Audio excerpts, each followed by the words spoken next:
തെറ്റുകൾക്കെതിരെ പ്രതിഷേധ സ്വരമുയർത്തുന്ന മൈഥിലി സിനിമയിൽ പലപ്പോഴും തന്റെ നാവിനെ നിയന്ത്രിക്കാൻ ശ്രമിച്ചിരുന്നു. ഉം. ആണോ? ഉം. എപ്പോഴും എല്ലാത്തിനും എഗെയിൻസ്റ്റ് തനിക്ക് ഇഷ്ടമല്ലാത്ത കാര്യങ്ങൾ എപ്പോഴും പറയാൻ അവിടെ സ്മാർട്ടായിട്ട് ആരെയും. ഞാൻ 2011-12 കാലഘട്ടങ്ങളിലൊക്കെ പലതും വിളിച്ചു പറഞ്ഞിട്ടുണ്ട്. ഓക്കെ. അപ്പോഴൊന്നും ആരും മൈൻഡ് ചെയ്തിട്ടില്ല. ആ. ഇപ്പൊ എല്ലാരും അങ്ങ് ഭയങ്കര മറ്റേ ഇതൊക്കെ പറയുന്നുണ്ട്. ഇതൊക്കെ എന്താന്ന് പോലെ ഇപ്പൊ ഞാൻ അതുകൊണ്ടാണ് ഞാൻ സൈലന്റ് ആയിട്ടിരിക്കുന്നത്. Okay, I got you. Okay. അപ്പൊ അന്ന് ഇപ്പൊ ഈ പറഞ്ഞ പോലെ തന്നെ പക്ഷെ സിനിമ റിലേറ്റഡ് ആയിട്ടുള്ള കാര്യങ്ങളൊക്കെ ചിലതൊക്കെ പറയാൻ എവിടെയെങ്കിലും മടിച്ചിരുന്നോ? ഇല്ല. സിനിമ റിലേറ്റഡ് ആയിട്ടുള്ള കാര്യങ്ങള് അങ്ങനെ പറയാനൊന്നും മടിച്ചിട്ടൊന്നുമില്ല. പക്ഷെ ഞാൻ പറയേണ്ട സമയത്ത് പറഞ്ഞിട്ടുണ്ട്. പക്ഷെ അന്ന് ആരും അത് വില കൊടുക്കുക അതിന് ആരും ശ്രദ്ധിക്കുക പോലും ചെയ്തിട്ടില്ല. അത് എന്തുകൊണ്ടായിരിക്കും മൈഥിലി ചിന്തിച്ചിട്ടുണ്ടോ? എനിക്കറിയില്ല. ആണോ? ഒരിക്കൽ പോലും. കാരണം മൈഥിലി ഇതുപോലെ ഓപ്പൺ അപ്പ് ആയിട്ട് സംസാരിക്കുന്ന ഒരാളായിട്ട് ഞാൻ അങ്ങനെ ആയിരുന്നു. അതാ പക്ഷെ പറഞ്ഞെ. എന്റെ ശബ്ദം അടച്ചില്ലേ? അതെ, അടപ്പിച്ചില്ലേ? അടപ്പിച്ചു. അതും അടപ്പിച്ചത് ഈ മാധ്യമങ്ങളാണ്. അതെ അല്ലേ? അതെ. അതായത് ഒരു പെൺകുട്ടി, എത്ര വയസ്സുള്ള ഒരു പെൺകുട്ടിയാണ് ഇത്രയും സഫർ ചെയ്യുന്നത്? ഒരു ഫേക്ക് ന്യൂസ് അല്ലെ, ഇത്രയും ഒരാളെ കുറിച്ച് ഇങ്ങനെ വേണ്ടാതിനം പറയുന്നതിനൊക്കെ ഒരു പരിധിയില്ലേ? ഒരു പരിധി കഴിയുമ്പോഴത്തേക്ക് നമ്മള് തളർന്നു പോവും. മനസ്സിലായോ? ആ തളർച്ചയെന്ന് നമ്മൾ വീണ്ടും ഉയർത്തെഴുന്നേൽക്കും. മരിക്കില്ല. സ്ട്രോങ് ആയിട്ട് നമ്മൾ കുറച്ചും കൂടെ സ്ട്രോങ് ആവുകയുള്ളൂ.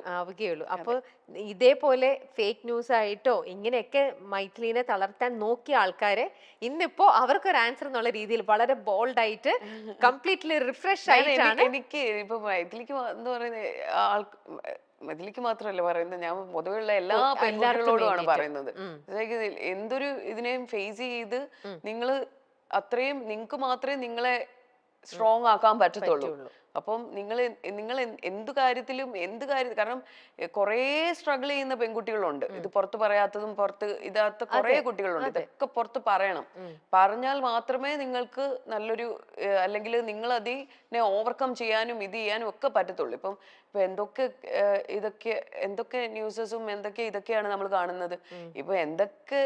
ഇപ്പൊ എത്രയോ പെൺകുട്ടികൾ ആത്മഹത്യ ചെയ്യുന്നു.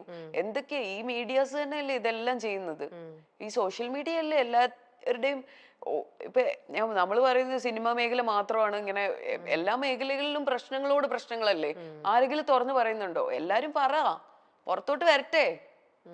അതെ, എല്ലാ മേഖലകളിലും ഉള്ളവര് പറയണം. അതായത് സിനിമ മേഖല എന്ന് പറയുമ്പോ ഓക്കെ, സിനിമ കുറച്ചും കൂടെ ഒരു കളർഫുൾ ഒരു സാധനമാണ്, ഗ്ലാമർ ലോകമാണ്. അപ്പൊ സിനിമയിൽ മാത്രമാണോ? നിങ്ങളോട് തന്നെ ചോദിച്ചു നോക്ക്, സിനിമയിൽ മാത്രമാണോ? മലയാളത്തിൽ മികച്ച തുടക്കം ലഭിച്ച നടിയാണ് മൈഥിലി. പാലേരി മാണിക്യം ഒരു പാതിരാ കൊലപാതകത്തിന്റെ കഥ എന്ന സിനിമയിലൂടെയാണ് മൈഥിലി സിനിമാ അഭിനയ രംഗത്ത് തുടക്കം കുറിക്കുന്നത്. ഏറെ ശ്രദ്ധ നേടിയ ചിത്രത്തിൽ ടൈറ്റിൽ കഥാപാത്രത്തെയാണ് മൈഥിലി അവതരിപ്പിച്ചത്. പിന്നീട് മലയാളത്തിലെ മുൻനിര നായിക നടിയായി മൈഥിലി മാറുകയായിരുന്നു. എന്നാൽ ഒരു ഘട്ടത്തിൽ നടിയെ ലൈംലൈറ്റിൽ കാണാതെയായി. ഇന്ന് കുടുംബജീവിതത്തിലേക്ക് ശ്രദ്ധ നൽകുകയാണ് നടി. അമ്മയായ താരം ശക്തമായ കഥാപാത്രങ്ങളുമായി വീണ്ടും സിനിമാ രംഗത്തെത്തുമെന്നാണ് ആരാധകരുടെ പ്രതീക്ഷ. ഇപ്പോഴിതാ തനിക്ക് നേരെ ഒരു കാലത്ത് വന്ന വ്യാജ വാർത്തകളെക്കുറിച്ചും ഹേമ കമ്മിറ്റി റിപ്പോർട്ടിനെക്കുറിച്ചും മൈഥിലി തുറന്നു പറയുകയാണ്. ഗോസിപ്പുകൾക്ക് തളർത്താൻ പറ്റാത്ത നടി എന്ന ലേബൽ എപ്പോഴെങ്കിലും ആസ്വദിച്ചിട്ടുണ്ടോ? ഞാൻ അതിനോട് ആർഗ്യൂ ചെയ്യുന്നില്ല. I'm enough, I'm done enough. I don't want ഇനിയും അതൊന്നും റിപ്പീറ്റ് ചെയ്യണ്ട. I'm having a good family, I'm having a beautiful son. It's enough for me. Okay.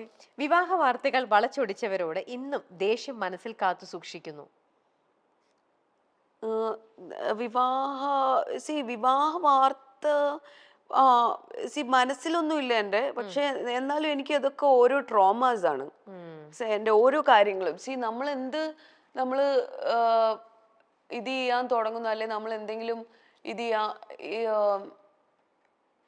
എന്താ പറയാ, ഇപ്പൊ നമ്മളൊരു കേസ് കൊടുക്കുന്നു, നമ്മൾ അതിനെതിരെ ഇത് ചെയ്തുകൊണ്ടിരിക്കുമ്പോ ഇതേ മാധ്യമങ്ങൾ ഇതേ കാര്യങ്ങൾ വെച്ച് തന്നെ അതായത് നമ്മുടെ ജീവിതത്തിനെയും കൂടെ കയറി ഇടപെടുക എന്ന് പറയുന്നത് ഇറ്റ്സ് വെരി ബാഡ്.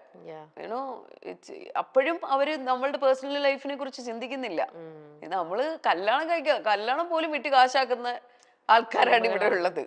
എങ്ങനെങ്കിലും എന്തെങ്കിലും പറഞ്ഞ് അത് നെഗറ്റിവിറ്റി സ്പ്രെഡ് ചെയ്ത് അതിലൂടെ പൈസ ഉണ്ടാക്കുക എന്നുള്ള ഒരു എയിമാണ്. നിങ്ങക്ക് നല്ലത് നന്നായി ജീവിച്ചൂടെ?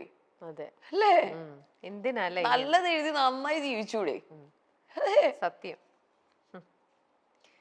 എന്തിനാ ഈ വളച്ചൊടിച്ച വാർത്തകളുമായിട്ട് ഒരുപാട് ആൾക്കാര് അല്ലേ? അതെ. എന്തിന്റെ ഇതാണ് വെറുതെ ഓരോന്നും ഫേക്ക് ന്യൂസും ആക്കിക്കൊണ്ട്. നേരെ ഇനി ആരെ കുറിച്ച് എന്ത് എഴുതിയാലും നേരെ കംപ്ലൈന്റ് ചെയ്യുക, നേരെ പോയാൽ മതി. ഇനി പരിപാടി അതേ ഉള്ളൂ. അല്ലാണ്ട് ബാക്കി ഒരു പരിപാടിക്ക് നിൽക്കരുത്. ഡയറക്റ്റ് കംപ്ലൈന്റ് ചെയ്യുക, പരിപാടി ഇത് ചെയ്യുക. അല്ലാണ്ട് ഇതും പറഞ്ഞ് നമ്മൾ ഇതും സ്ട്രഗിൾ, നമ്മൾ വിചാരിക്കും ഓക്കെ കുറച്ച് ഇനി ഇവര് നിർത്തുമായിരിക്കും, ഇവര് നിർത്തൂല. ഇവര് ഒരാളെ ഒരു ഇരയെ കിട്ടിയ പോലെയാണ് അവർക്ക്. അവരങ്ങോട്ട് മെഴുകുകയാണ് അതിനകത്തിട്ട്. അവരിങ്ങനെയൊക്കെ ചെയ്യുമ്പോ അവര് വിചാരിക്കുന്നില്ല എത്രത്തോളം മറ്റേ പേഴ്സണലിനെ വേദനിപ്പിക്കുന്നുണ്ട്. അവര് പോകുന്ന മെന്റൽ ആ ഒരു ട്രോമ ഇതൊന്നും ഒരിക്കലും അവര് ചിന്തിക്കുന്നതേ ഇല്ല. മെന്റലാണ്. അത്തരം വിഭാഗക്കാരെന്ന് പറയുന്നതേ ഒരു മെന്റലാണ്. അപ്പൊ ആ മെന്റൽ ഇതിനകത്തോട്ട് നമ്മൾ ചെന്ന് പെടാതിരിക്കുക. Because it makes us mental. മനസ്സിലാവുന്നുണ്ടോ? ശരിക്കും അതാണ്. അപ്പൊ അതിനകത്തോട്ട് ചെന്ന് പെടാതിരിക്കുക എന്നുള്ളതാണ് നമ്മൾ ശ്രദ്ധിക്കേണ്ടത്. അതെ, അവര് ചെയ്യുന്നതിന്റെ അവർക്ക് കിട്ടിക്കോളും. അതെ, പണ്ടൊക്കെ പിന്നെ ആയിരുന്നു. ആണല്ലേ? സിനിമയിൽ നിന്നും മാറ്റി നിർത്തലുകൾ ഉണ്ടായിന്ന് വിശ്വസിക്കുന്നുണ്ടോ? വിശ്വസിക്കുന്നുണ്ട്. ഉണ്ട്. മാറ്റി നിർത്തലുകൾ ഉണ്ടായിട്ടുണ്ടാവാം. കാരണം അതുകൊണ്ടല്ലേ ഈ ചാൻസസ് ഒക്കെ നമുക്ക് അങ്ങോട്ടും ഇങ്ങോട്ടും ഒക്കെ മാറി പോകുന്നത്. പിന്നെ അതൊക്കെ നമുക്ക് ഒരിക്കലും ക്ലെയിം ചെയ്യാൻ പറ്റൂല. ചിലപ്പം ഞാൻ പറയുന്നില്ലേ, ഒരു സ്ക്രിപ്റ്റ് ഇപ്പൊ ഞാൻ പറഞ്ഞേ, ഒരു വിഭാഗം ആൾക്കാർക്കോ അവർ ആ പടത്തിൽ വേണ്ട, അവർ ഈ പടത്തിൽ വേണ്ട എന്ന് തീരുമാനിച്ചതാണ് അവരൊരു സർക്കിള്. പിന്നെ ഒരു വിഭാഗം ആൾക്കാരെന്ന് പറയുന്നത് ചിലപ്പം ആ സ്ക്രിപ്റ്റില് നമ്മൾക്ക് ഒരു ക്യാരക്ടർ ഉണ്ടാവില്ല. അത് അവരുടെ കുറ്റമോ നമ്മുടെ കുറ്റമോ അല്ല. അവര് എഴുതി വരുന്ന സ്ക്രിപ്റ്റിനകത്ത് ആ ക്യാരക്ടർ നമ്മൾ ആപ്റ്റ് ആവൂല. അപ്പൊ അവർക്ക് ഒരിക്കലും നമ്മളെ ഇത് ചെയ്യാൻ പറ്റൂല. അത് അവരെ കുറ്റപ്പെടുത്തിയിട്ടോ നമ്മളെ ഇത് ചെയ്തിട്ടോ കാര്യമില്ല. അപ്പം അങ്ങനത്തെ ഒരു മനഃപൂർവ്വമായിട്ട് നമ്മളെ മാറ്റുന്നതും ഉണ്ടാവും. ചിലപ്പോ ഇതുപോലത്തെ സാഹചര്യങ്ങൾ കാരണം നമുക്ക് അവിടെ മാറ്റി നിർത്തുന്നു എന്നൊക്കെ പറയുന്നത് എനിക്ക് ഒരു പിടിയില്ല കേട്ടോ, എനിക്കറിയില്ല. പക്ഷെ നമ്മള് എന്തൊക്കെ ഇപ്പൊ എത്രയോ സ്ത്രീകൾക്ക് വേണ്ടി പ്രവർത്തിക്കുന്നവരും പുരുഷന്മാർക്ക് വേണ്ടി പ്രവർത്തിക്കുന്നവരും എല്ലാരും ഉണ്ട്. എന്നാ ഒരാള് വിചാരിച്ചാൽ നമുക്ക് ഏതെങ്കിലും ഒരു സ്ത്രീക്ക് ഒരു ഇത് പറ്റിക്കഴിഞ്ഞു, എന്തെങ്കിലും ഒരു ബുദ്ധിമുട്ട് ഉണ്ടായി, അവരെ ഒന്ന് കൈപിടിച്ച് തിരിച്ച് കൊണ്ടുവരാം എന്നാരും ചിന്തിക്കുന്നില്ലല്ലോ. എന്നാരും ചിന്തിക്കുന്നില്ലല്ലോ. ആരും യു ഹെൽപ്പ് ഈച്ച് അതേഴ്സ്. നിങ്ങളെ തന്നെ സംരക്ഷിക്കുവോ? ഇല്ലല്ലോ. നിങ്ങൾ തമ്മില് ഇല്ല, എനിക്ക് തോന്നുന്നില്ല. അല്ലേ?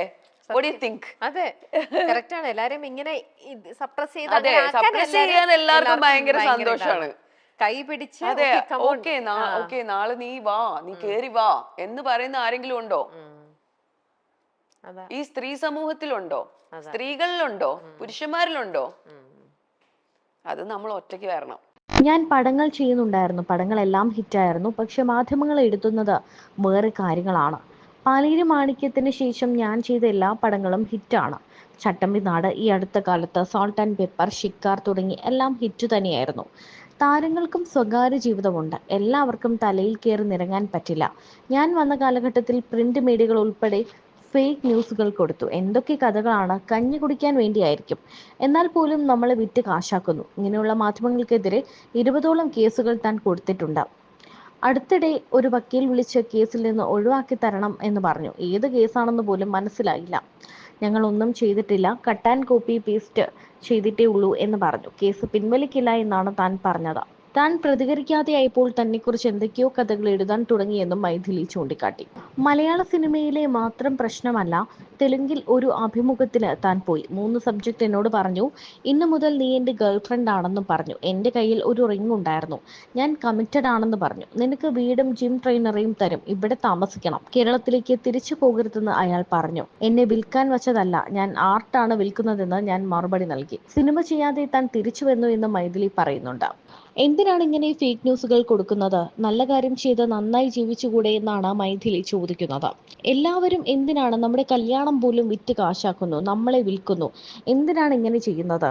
ഇവർക്കൊന്നും വേറൊരു പണിയില്ലേ? നിങ്ങൾക്ക് ജോലി ചെയ്ത് ജീവിച്ചുകൂടെ എന്നൊക്കെ മൈഥിലി ശക്തമായി തന്നെ ചോദിക്കുന്നത് വീഡിയോയിൽ കാണാം. ഇന്ത്യയിലെ ഒരു ഫേമസ് അവാർഡ് ഷോയ്ക്ക് അപ്പൊ ഞാൻ ആ സമയത്ത് പ്രഗ്നന്റ് ആണ്. അപ്പം അപ്പൊ അതിന് മുന്നിലത്തെ ഫസ്റ്റ് ഡേ എന്തോ എവിടെയാ ക്രൗണിലോ എന്തോ അതിൻ്റെ ഒരു ഇതുണ്ട്. അപ്പൊ അതിന് വരുവാണെന്നുണ്ടെങ്കിൽ ബാക്കി പിറ്റേന്ന് മറ്റേ ഇത് വരിക. അപ്പൊ ഞാൻ പറഞ്ഞു ഞാൻ എന്തായാലും ക്രൗണിൽ വരാൻ പറ്റൂല, ഞാൻ ഡയറക്റ്റ് അവാർഡിന് വന്നോളാം എന്ന് പറഞ്ഞു. അത് കഴിഞ്ഞിട്ട് പുള്ളി എന്നെ വിളിച്ചില്ല. അപ്പൊ ഞാൻ ചോദിച്ചു, അപ്പൊ ഇതൊക്കെ കഴിഞ്ഞിട്ട് പുള്ളി എന്നെ വിളിച്ചു. അപ്പൊ ഞാൻ ചോദിച്ചു, നിങ്ങൾ എന്തിനാണ് എന്നെ വിളിക്കുന്നത്? അപ്പൊ പറഞ്ഞു ഇതുപോലെ അത് ഞാൻ പറഞ്ഞു നിങ്ങൾ ഇവിടുന്ന് ഞാൻ കണ്ടു, ഞാൻ ആർട്ടിസ്റ്റിനെയൊക്കെ ഇവിടുന്ന് കണ്ടു, ഇവിടെ രണ്ടു. അപ്പോൾ എൻ്റെ അടുത്ത് പുള്ളി പറഞ്ഞ ഒരു ഡയലോഗുണ്ട്. പുള്ളി പറഞ്ഞത് സോഷ്യൽ മീഡിയയിൽ ഇത്ര ഫോളോവേഴ്സ് ഉള്ളവരെയാണ് അവിടുന്ന് അവാർഡ്സിന് വിളിക്കുന്നതെന്ന്. അപ്പൊ ഞാൻ ചോദിച്ചു അതെയോ, ഓക്കെ.